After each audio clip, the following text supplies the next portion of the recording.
Sasa lakini mimi nina furaha kwa sababu nimefika nimekaa hapa.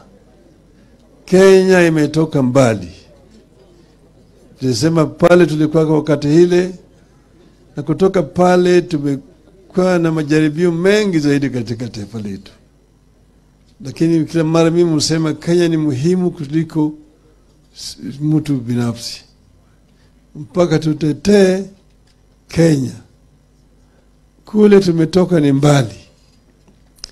Watu walikuwa wanashikwa, wanawekwa ndani bila kupelekwa hata mahakamani.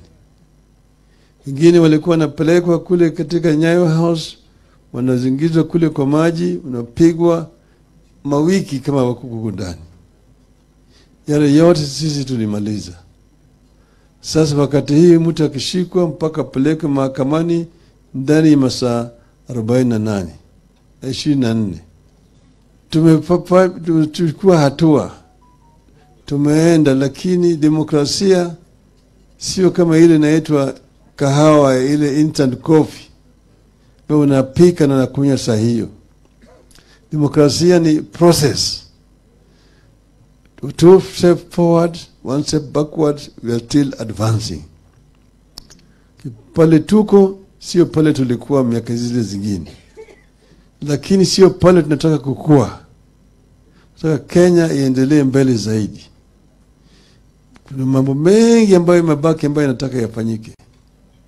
Najua mambo tumekuwa naye pande atakufanya uchaguzi, tuko na shida.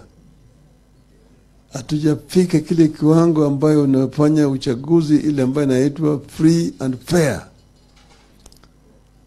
Lakini wakati itafika. Kwa hivyo mpaka sisi zote tu sacrifice.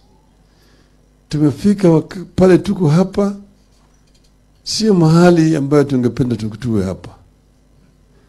Lakini nchi mpaka iendelee mbele. Sababu zingine tunaweza kusema tushikiliane hapa na pale, tuvuke hapa tuende pale nyingine. Tuna hakika ya kwamba tutafika pale tunataka kwenda. Ni sababu mimi naambia watu wetu tusimame pamoja, tukae pamoja.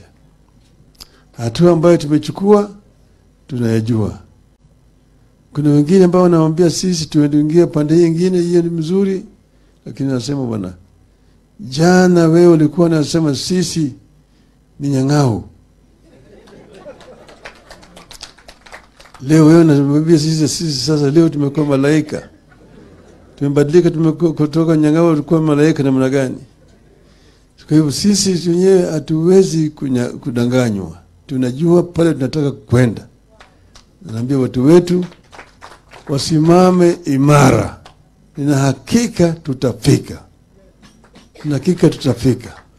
Lakini hatutaki unafiki ya mtu ambaye nisema hapo mimi tumeweka mtego. Mtego. Waswahili husema mtego wa panya ushika waliomo na sio kwemo. Sasa wale ambao waliweka mtego ndio mtego wamewashika. Sisi tutaenda pamoja. Ama sivyo? Ama sivyo? Kama mimi nataka nyinyi nyote sasa tuwe na sherehe mzuri, tuendelee. Hii sherehe yetu hii iendelee kabisa, ifanikishe, na mambo hii ya Ramadhani vile vile iende vizuri, ikwishe.